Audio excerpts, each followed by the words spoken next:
한때 세계 전투기 시장은 몇 개의 이름으로만 설명되던 폐쇄적인 영역이었다. 미국의 F-35, 프랑스의 라팔, 스웨덴의 그리펜이 각자의 진영을 나눠 점유하며 새로운 도전자가 끼어들 틈은 없어 보였다. 그러나 최근 몇 년 사이 이 질서가 조용히 그러나 분명하게 흔들리기 시작했다. 그 중심에 등장한 이름이 바로 KF-21 보라매다. KF-21이 처음 공개되었을 때 많은 해외 군사 전문가는 이를 신중한 시선으로 바라봤다. 아직 실전 배치되지 않은 기체, 개발 중인 플랫폼, 그리고 미국이나 유럽과 비교하면 상대적으로 짧은 항공기 개발 역사, 표면적으로만 보면 KF-21은 위협이라기보다 실험에 가까운 존재처럼 보였다. 하지만 시간이 흐르면서 이 인식은 빠르게 무너졌다. 결정적인 변화는 숫자에서 시작되었다. 정식 양산도 시작되지 않은 상태에서 KF-21에 대해 관심을 표명하거나 도입 검토에 들어간 국가들의 누적 수량이 400대 수준에 근접했다는 사실이 업계에 알려지면서 분위기는 급변했다. 이는 단순한 관심이 아니라 실제 예산 검토와 전력 구조 재편을 전제로 한 수치였다. 세계 전투기 시장에서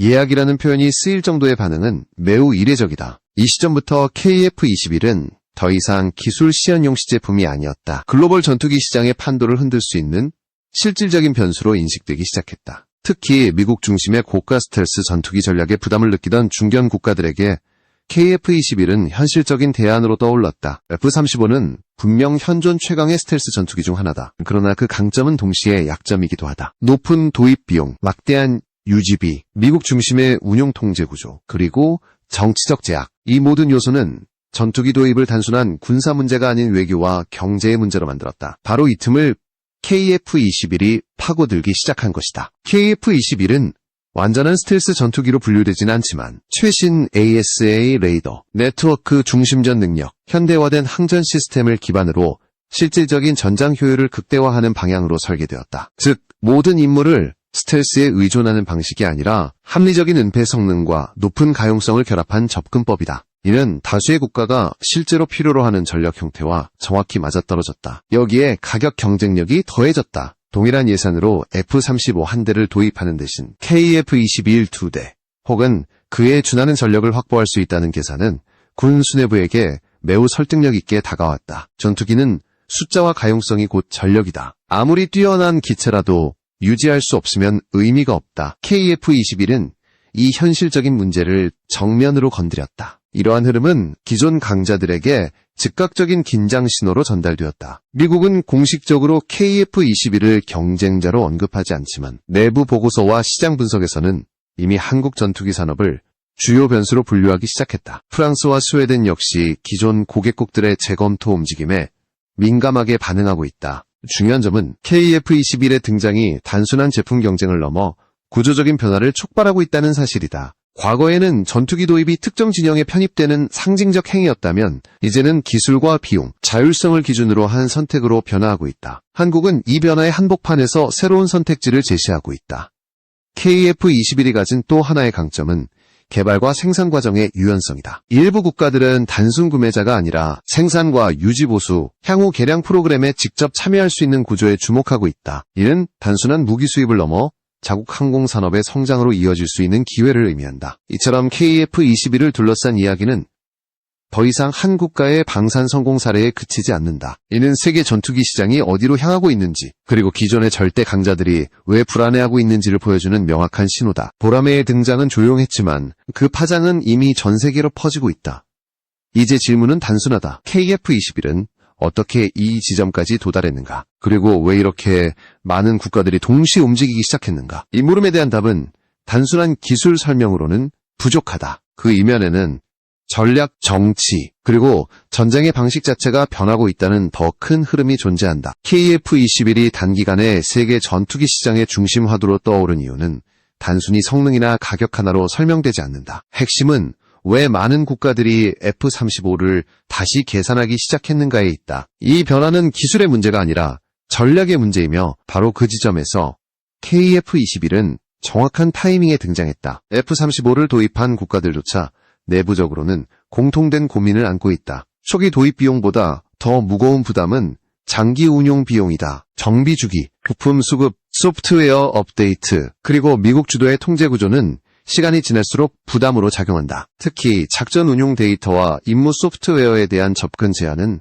자주국방을 추구하는 국가들에게 심각한 제약이다. 반면 KF-21은 설계 단계부터 운용 주권을 중시하는 방향으로 접근했다. 핵심 항전 시스템과 임무 장비는 표준화와 개방성을 염두에 두고 구성되었으며 향후 무장 통합과 개량 과정에서도 특정 국가에 종속되지 않도록 구조가 설계되었다. 이는 단순한 기술 사양이 아니라 전투기를 둘러싼 권한 구조의 차이를 의미한다. 또 하나의 결정적인 요소는 도입 속도다. F-35는 높은 성능만큼이나 긴 인도기간으로 악명이 높다. 생산 일정은 글로벌 수요에 의해 좌우되며 정치적 변수에 따라 후순위로 밀리는 사례도 적지 않다.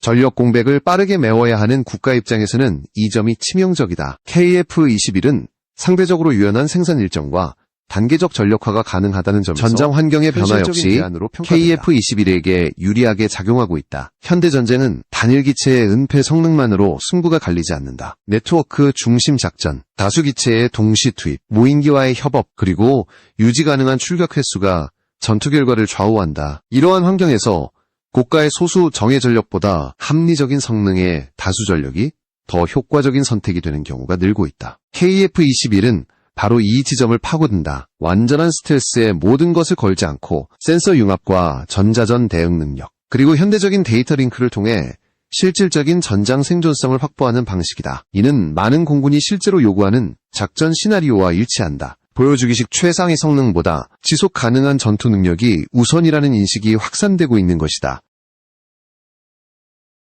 정치적 부담의 차이도 무시할 수 없다. F-35 도입은 단순한 무기 구매가 아니라 이는 동맹 강화라는 장점이 될 수도 있지만 동시에 외교적 선택지를 좁히는 요인이 되기도 한다. KF-21은 상대적으로 중립적인 선택지로 인식되며 특정 강대국의 전략에 깊이 엮이지 않으려는 국가들에게 매력적인 대안이 된다. 이 과정에서 중요한 변화가 하나 더 있다. 과거에는 전투기 선택이 기술 수준의 과시였다면 이제는 국가 운영 능력과 직결된 판단이 되었다. 유지비를 감당할 수 있는가? 자국 산업에 얼마나 기여하는가? 위기 상황에서 통제권을 스스로 행사할 수 있는가? 이 질문들 앞에서 KF-21은 점점 더 많은 긍정적인 답을 제시하고 있다. 그래서 KF-21은 F-35를 직접적으로 대체한다기보다 F-35가 유일한 선택지였던 구조 자체를 무너뜨리고 있다. 선택지가 생긴다는 것은 시장이 바뀐다는 의미다. 그리고 시장이 바뀌면 강자는 반드시 긴장하게 된다. 지금 세계 전투기 시장에서 벌어지고 있는 일은 바로 그 변화의 시작이다. 이제 관심은 자연스럽게 다음 단계로 이동한다. 과연 어떤 국가들이 KF-21에 주목하고 있는가? 그리고 400대라는 숫자는 어디에서 비롯된 것인가? 이 질문에 답하지 않고서는 현재의 열기가 단순한 기대인지 아니면 실제 판도 변화의 신호인지 판단할 수 없다. KF-21을 둘러싼 400대라는 숫자는 단순한 추정치나 과장된 홍보 문구가 아니다. 이 수치는 여러 국가에서 동시에 진행되고 있는 도입 검토, 예비 계약, 공동개발 참여 의향, 그리고 장기 전력 계획에 포함된 물량을 종합해 나온 결과다. 중요한 점은 이 흐름이 특정 지역에 국한되지 않고 서로 다른 전략 환경을 가진 국가들에서 동시에 나타나고 있다는 사실이다. 가장 먼저 움직인 집단은 노후 전투기 교체가 시급한 국가들이다. 이들 국가는 이미 수십 년간 운용해온 기체로 인해 유지 비용이 급증하고 있으며 최신 전장 환경에 대응하기 어렵다는 한계에 직면해 있다. 하지만 F-35급 전투기를 대량으로 도입하기에는 예산과 정치적 부담이 너무 크다. 이 공백을 메울 수 있는 대안으로 KF-21이 자연스럽게 검토 대상에 오르게 되었다. 동남아시아와 중동, 그리고 일부 중남미 국가들은 공통적으로 다목적 전투기를 필요로 한다. 공대공과 공대지 임무를 동시에 수행해야 하며 해상 감시와 요격 임무까지 포괄해야 한다. KF-21은 이러한 요구를 충족하면서도 지나치게 복잡하거나 특정 임무에 특화되지 않은 균형 잡힌 설계를 갖추고 있다. 이 점은 실무자들에게 매우 현실적인 장점으로 작용한다. 잼사 영향대라는 숫자의 또 다른 배경에는 공동 참여 모델이 있다. 일부 국가는 단순 구매자가 아니라 생산과 정비, 부품 공급망에 참여하는 형태를 선호한다. KF-21 프로그램은 이러한 요구를 수용할 수 있는 구조를 갖추고 있으며 실제로 기술 이전과 현지 생산 가능성을 전제로 한 논의들이 진행되고 있다. 이는 한 번의 구매로 끝나는 계약이 아니라 수십 년간 이어질 산업협력으로 이어질 수 있다는 의미다. 이 과정에서 중요한 점은 관심 국가들이 서로의 움직임을 주의 깊게 관찰하고 있다는 사실이다. 한 국가가 KF-21 도입을 공식 검토 단계로 올리면 인접국가나 경쟁 관계에 있는 국가들도 즉각 반응한다. 전력균형은 항상 상대적인 것이기 때문이다. 이러한 연쇄 반응은 단기간에 관심 물량을 빠르게 끌어올리는 요인으로 작용했다. 또 하나 주목해야 할 요소는 일정이다. 많은 국가들이 2030년 전후를 기준으로 전력 공백을 예상하고 있다. 기존 기체의 수명 종료 시점과 차세대 전투기 도입 시점 사이의 간극을 메우지 못하면 공군 전력 자체가 약화될 수 있다. KF-21은 이 시기에 맞춰 실질적인 전력화가 가능하다는 점에서 계획 수립 단계에서 매우 매력적인 선택지로 평가된다. 400대라는 수치는 단번에 계약으로 이어질 가능성도 있지만 더 중요한 의미는 장기적인 시장 잠재력이다. 일부 국가는 초기 도입 물량을 제한적으로 설정한 뒤 운용 결과에 따라 추가 구매를 고려하는 전략을 취하고 있다. 이 경우 초기 수십 대의 계약이 향후 수백 대 규모의 확장으로 이어질 수 있다. 전투기 시장에서 이런 구조는 결코 드문 일이 아니다. 기존 강자들이 이 숫자에 민감하게 반응하는 이유도 여기에 있다. 400대는 단순한 판매량이 아니라 시장, 신뢰의 지표다. 한번 신뢰가 형성되면 이후 경쟁 구도는 완전히 달라진다. KF-21이 2단계에 진입했다는 사실 자체가 이미 세계 전투기 시장의 게임 규칙이 변하고 있음을 보여준다. 이제 다음 질문은 자연스럽게 이어진다. 왜 기존 유럽산 전투기들은 이 경쟁에서 점점 불리해지고 있는가? 그리고 라팔과 그리펜은 어떤 지점에서 KF-21과 충돌하고 있는가? 이 문제를 살펴보지 않고서는 현재의 긴장 상태를 온전히 이해할 수 없다. 유럽산 전투기들은 오랜 시간 동안 세계 시장에서 안정적인 위치를 유지해왔다. 라팔과 그리펜은 각기 다른 철학을 바탕으로 성공적인 수출 사례를 만들어왔고 다수의 국가에서 실전 운용 경험을 통해 신뢰를 쌓아왔다. 그러나 KF-21이 등장한 이후 이들의 경쟁 구도는 눈에 띄게 달라지고 있다. 문제는 단순한 성능 비교가 아니라 전투기 선택의 기준 자체가 바뀌고 있다는 점이다. 라팔은 강력한 다목적 능력과 실전 경험을 앞세워 시장을 공략해왔다. 하지만 이 장점은 동시에 높은 단가와 복잡한 계약 구조로 이어졌다. 무장 통합과 개량 과정에서 제조사 의존도가 높고 국가별 맞춤 요구가 늘어날수록 비용은 급격히 상승한다. KF-21은 이러한 구조와 정반대의 접근을 취한다. 표준화된 플랫폼 위에 단계적인 개량을 적용함으로써 초기 도입 부담을 낮추고 향후 확장성을 확보하는 방식이다. 그리펜은 유지 비용이 낮고 운용이 간편하다는 점에서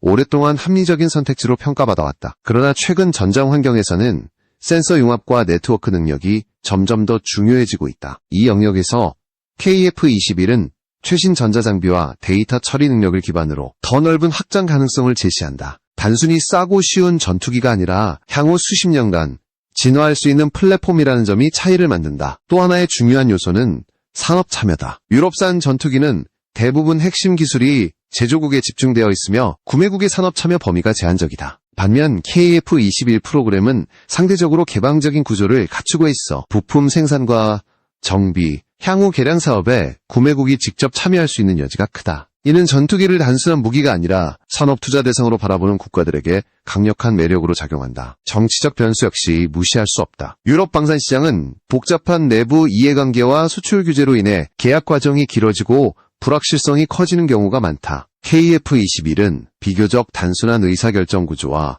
빠른 협상 속도를 장점으로 내세운다. 전력 공백을 최소화해야 하는 국가들에게 이 차이는 매우 현실적인 요소다. 이러한 이유로 라팔과 그리펜은 기존 고객국들로부터 재검토 대상이 되고 있다.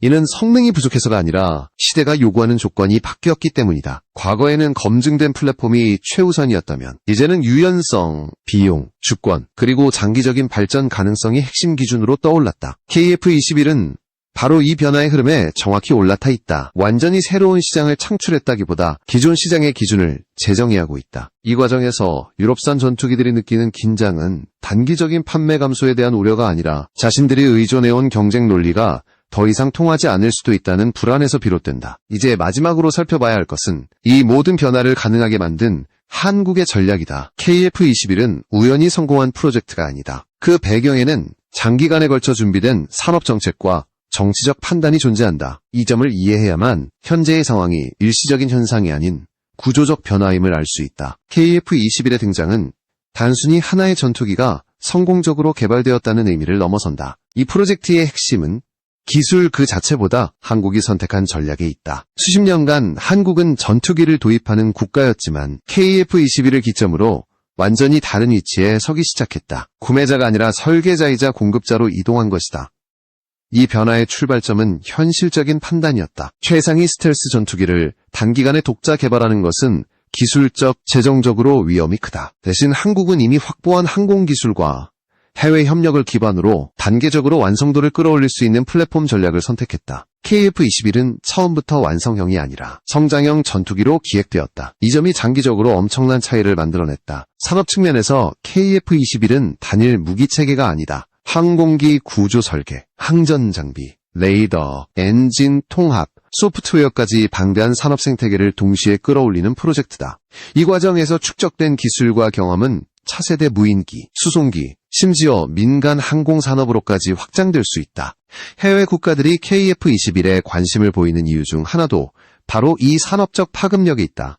정치적 전략 역시 치밀하게 계산되어 있다. 한국은 특정 진영의 전투기를 강하게 종속시키는 방식 대신 다양한 국가와 협력할 수 있는 유연한 외교적 위치를 유지하고 있다. 이는 KF-21을 도입하려는 국가들이 정치적 부담 없이 선택할 수 있는 환경을 만든다. 무기를 사는 순간 외교 노선까지 함께 결정해야 하는 상황을 피할 수 있다는 점은 매우 큰 장점이다. 또 하나 주목할 부분은 지원 체계다. 전투기 수출은 기체 판매로 끝나지 않는다. 수십 년간 이어지는 정비, 교육, 업그레이드, 부품 공급이 함께 따라온다. 한국은 이 점을 명확히 인식하고 장기 운용을 전제로 한 지원 모델을 구축하고 있다. 이는 단기 이익보다 신뢰를 우선하는 접근이며 신규 시장에서 특히 효과적으로 작용한다. KF-21을 통해 한국은 전투기 시장의 규칙을 조금씩 바꾸고 있다. 최고 성능을 독점하는 소수 국가만이 시장을 지배하던 구조에서 합리적인 성능과 자율성을 제공하는 새로운 선택지가 등장한 것이다. 이 변화는 단기간에 끝나지 않는다. 한 번 형성된 신뢰와 산업 기반은 시간이 지날수록 더 큰 힘을 갖게 된다. 지금 세계 전투기 시장에서 벌어지고 있는 긴장의 본질은 여기에 있다. KF-21이 몇 대 팔리느냐의 문제가 아니라 한국이라는 새로운 플레이어가 장기적으로 어떤 위치를 차지하게 될 것인가에 대한 질문이다. 그리고 그 질문은 점점 더 많은 국가들에게 현실적인 고민으로 다가오고 있다. 이제 마지막으로 남은 것은 이 흐름이 어디로 향할 것인가다. KF-21의 다음 단계, 그리고